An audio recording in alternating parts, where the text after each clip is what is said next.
Yeah, good morning, New Zealand. This is Ken Reed. I'm speaking to. It's 7:45 in the morning, and you have a busy day ahead of you, I'm quite sure. At least yesterday was pretty busy and very exciting. So what do you think? Great. It was a great day, I think, for sailing, for the sport of sailing. If I were an Italian fan, I'd be relieved. You know, the rumors of this incredible difference in boat speed is clearly not the case. And you got a boat that's in the regatta. You got a team that has a chance. There's no question about it. Are they the favorites still? No, I don't think so. But and if you're a Kiwi fan, it's not panic, but you know you're probably a little surprised. I think the Kiwis do a really good job as a group here on the island of working themselves into a frenzy that they're unbeatable, and that is clearly not the case. I'm guessing within the four walls of the Kiwi compound, they knew full well that they were in for a fight, that they were in for a real event. Maybe outside of those four walls, it's a little more of a surprise to the rest of the Kiwi community, the New Zealand community, that they are in for a fight. So, anyway, in general, I think it was a great day for sailing, and let's just make sure that this is a fun event that the whole world can see, whether you're a sailor or not. Well, I had a great pleasure of watching both two races, and my conclusion was that there was very little in it for either team. If I was going to say something, that the New Zealand team was a bit more vulnerable in the maneuvers, and they had to be careful because of the smaller foils. But in a straight line, they were probably just a bit faster, maybe faster and slower, whereas the Italians were a bit higher and faster and sorry, lower and faster, whereas the Italians perhaps were a bit higher and slower. What do you think of that? Well, I think that's all accurate. I really don't even have anything to add to that. I think that's all pretty spot on from what we've seen so far. Remember, they're going to go change their moding. They're going to go look at some data and try to figure out how to change those modes. Listen, when I was actively match racing all the time, I always thought height was my friend. I mean, remember, match racing is not getting around the race course as fast as possible because you have a handicap and you're against the clock. All you got to do is one thing, and that's beat the other boat. And a high mode is a pretty effective mode, especially when you get ahead. And I think yesterday you saw Prada use that high mode to their advantage at times, upwind. So pretty similar VMGs maybe, but that high mode, that higher, slower mode for them is a pretty nice weapon going upwind when you need to use it, when you can use it. So yeah, I guess when you think about it, there's really no big surprises yesterday. If we had really thought about it, the problem is that it's too easy just to make stuff up when you have an extra week of time because an event has been delayed. Everybody sits around and starts making stuff up. So that's probably what made yesterday seem a little odd. Yeah, I'm just going to turn off my phone here in case there should be some ingoing phones which would disturb us. Um, um, well, I would say that the start is everything, and the Italians tried to make an attempt to luff the New Zealand team in the first race, which was probably a mistake, and they lost some speed on doing that. They certainly didn't get away with the penalty, Yeah. but we will see more aggressive starting with the two teams when they see that that is such a deciding factor, don't you think? In the last 14 races, there's been one pass since the first cross. That's it, and that was the Italians passing Ineos after a pre-start foul in one race. So I would say it's accurate to say right now it looks like the start is everything. Now, one wrench to throw into this is what if we go from our level 2 COVID restrictions to level 1, and they can bring the race course right back into the end of the harbor again? It's affected by two large mounds, excuse me, two large, almost mountains around it. That's where the shiftiest conditions are. So if the COVID restrictions, believe it or not, are playing into this, and whether we can use that race course C again, because that's shifty there. It's always shifty. And I hope we can, because that's the real stadium course. That's when you see the whole community just gather around like you can't even believe. So look for that. Look for the COVID restrictions could actually play a part in this event. Still, the course is very narrow, which limits the advantage you can take out of big wind shifts. Yeah, there's no question. It actually kind of puts a little bit more of a premium just on breeze, on actual breeze strength. First of all, it's the one thing you can see a little bit more clearly, and the wind shifts. The other thing with wind shifts in these boats is you sail through the wind shifts so fast, because you're, in a boat that you and I sail, a wind shift could take several minutes to kind of play itself out. In these things, sometimes it's several seconds to play itself out, because they're going 5 times the boat speed that you and I would go. So wind shifts are different. So it's really heading for pressure and utilizing that pressure, and that's the key to these boats. And I think the tactics on these boats are different. But it's not just the race course; it's how quickly they sail through a shift and into the next one. I noticed on a couple of occasions that the leading boat were tacking not straight in front of the other, but just slightly to leeward. And you comment on that, saying that that was less effective. So sort of a Leebowing thing, which we are used to from slower boats, does not apply to this. So you have to be very careful where you tack if you're going to have an effect on the boat behind you. You cannot tack too much to windward, and you cannot tack too much to leeward. You have to go pretty straight in front of the boat. Well, exactly. And the reason being is because the apparent wind is so narrow. It's somewhere between kind of 9 and 13 degrees.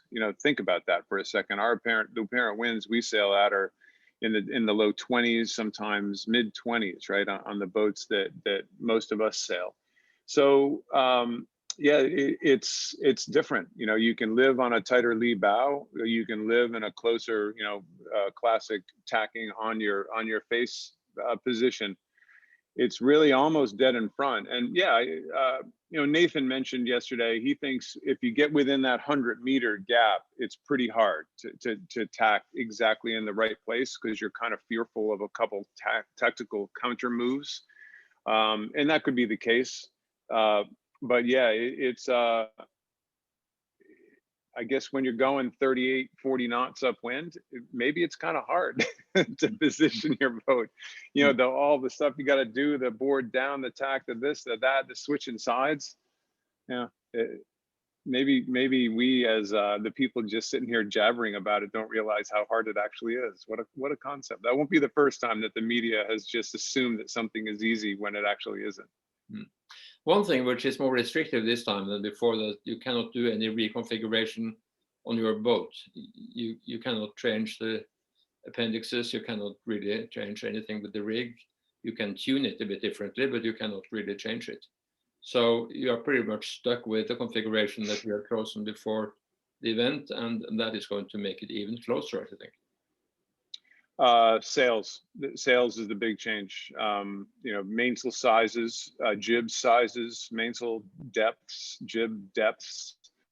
That's the big change. So it's like any boat, how is your light air sail configuration compared to the other guys? How does your breezy configuration compare to the other guys? And the amazing thing that we're learning with the North 3DI concept and the helix structures in the luff, excuse me, is how much the structure of the sail is actually changing not only the sail shapes through maybe Cunningham tension, maybe main sheet tension, but it's how much they're bending the mast using these things. We're learning. We always had a bit of an idea that these things were going to be the wave of the future, but the future is being thrust upon us here with these boats and how to use the different sail shaping tools to our advantage. So it's really a big deal. We're watching it change before our very eyes. How many mainsails have these guys measured in? I think once you measure in a sail, that it's kind of there for good. I'm not sure that I don't think it's like a normal regatta where you can only measure in one or two or whatever like that. I think once you've stamped in a mainsail for use, you can use any sail you have in your quiver. Um, I may not be 100% right about that, but I'm pretty sure that that's the case. I think most teams do a two mainsail setup, a big one and a small one. We saw the Kiwis dabbled with this batwing thing, but that was because they were bored. They never, that was their oldest mainsail and they wanted to just try something and see what happened. So I think both of these teams essentially sail a two mainsail setup, and yeah, big and small, a little deeper, a little flatter, exactly what you would expect. But it's the structure and how the tape layouts actually work. That's where the magic is on both of these, for both of these programs. It's interesting to see that the size of the jib is very important, and not for the reasons that you should think, that you would have a big jib in light air and a small jib in heavy air. You'd like to have a small jib in light air because it's less drag. Well, I think they want to sail with as small a jib as they can get away with all the time. So essentially the jib is to get the boat out, help get the boat out of the water, first of all. Remember the apparent wind's speed, not angle, but apparent wind speed, is 6 knots. You might have, 13, 14 knots of apparent wind speed only to try to get the boat out of the water. And before you know it, you got 50 knots of apparent wind speed. So these sails have to be unbelievably versatile if you think about it. We sail with sails at home on our normal keel boats that, apparent wind range of a given sail might be 5 knots, and that's a lot. You put up your heavy jib and you put it up in 16 plus 6, so you put it up in 22 and maybe you take it down in 29 or something like that, and that's a pretty wide range. Well, these guys are putting it up in 12 and they're taking it down in 50 something. It's the range is wildly wide. So they need just enough power in the jib to get the boat out of the water, because once it gets out of the water, all of a sudden it takes off. And it's just like the flaps of a plane. You take off with your flaps big and wide on a plane, and as soon as the thing gets up to speed, you bring those flaps in and you make the wings small and efficient. It's exactly the same concept. So as small a jib as they can get away with, that's what they use to get the boat out of the water, and then they have a more efficient package once they're going fast. Is it conceivable that these boats could sail without the jib if the wind is strong enough? I think then it becomes a balance problem. They're so twitchy around the balance. These foils are so efficient, and the positioning of the foils are so effective. I think the thing would be out of control. It would be almost impossible to steer the boat in a straight line if you didn't have the jib up at the same time. We have seen that, on the contrary, that New Zealand have tried a code 0. Is it possible that would be an efficient sail in light air? I think, and I don't know this for a fact, but I'm quite sure that sail would be a last downwind leg sail only if they were up against the clock. So it's a 45-minute time limit. New Zealand, give them credit. They are dotting every I and crossing every T. So they had a little bit of extra time to putz around and try different things. And I think one of their strategies, remember, if they had finished a race on time in San Francisco, they would have won the America's Cup in San Francisco. During the World Series Christmas Cup event here, if they had finished, they missed within 1 minute of finishing within the time limit of a race, and they would have won that race. So they've had 2 incidents where the clock has run out on them. Excuse me. And because of that, I think they're considering carrying essentially what we would consider a downwind sail to help maybe get them over the finish line within the time limit on the last run only. I doubt it would have to be really light air for them to try to put it up and take it down during on a first or a second run. But I think that's a final run only sail. And hey, these next couple of days are going to be quite light air. You never know. We could see that thing. Leave it to the Kiwis to pretty much look under every rock. So they would have Code Zero on board if it was a very light race. Do they both have Code Zeros now on the boat? No, I don't think either of them ever sail with the sail. It would be different. There is some debate as to whether they would actually have it plugged in before the race starts, or they would try to plug it in on one of the legs. That we're not sure of either. I don't know if they have an actual tack line that they could go out and kind of pull the tack of the Code Zero out manually. I know you can't go on the bow of the boat. So you'd have to pull it out actually from back in the cockpit. There's actually a line right forward to the mast that you're not allowed from safety standpoint for a person to actually go forward. So there's a fair chance that they'd have to start the race with the Code Zero tack sitting out at the end of the sprit. And if that's the case, that's a lot of weight and that's a lot of windage really out there that I think would be reasonably prohibitive. But you know what, these guys, they practice everything, they think of everything. So it wouldn't be beyond me to think that they've thought this one through already. Well, now we have seen 2 races in fairly light air, and it could be blowing more later on. Do you think that there will be a change, that one of the boats will be doing better in heavier air? Well, the wind is the third boat here. There's no question. The wind is a participant, as are the other 2 boats. Yeah, listen, yesterday was kind of 11 to 15, 16 at times. So yesterday wasn't a light, I wouldn't call yesterday a light air day. I think most people would say that yesterday should have been breezy enough really to favor the Kiwis. So I think maybe that's why a lot of people are mildly surprised that the Italians really hung in there. It was windy. They both went 50 knots yesterday. So we're just getting used to it. You know, that's the insane part when we say, they went 50 knots, no big deal. The next couple of days are, I haven't looked this morning here, our time yet, but I looked last night. Tomorrow is going to be a struggle to get a race off. Tomorrow is our Friday, and it looks really light tomorrow.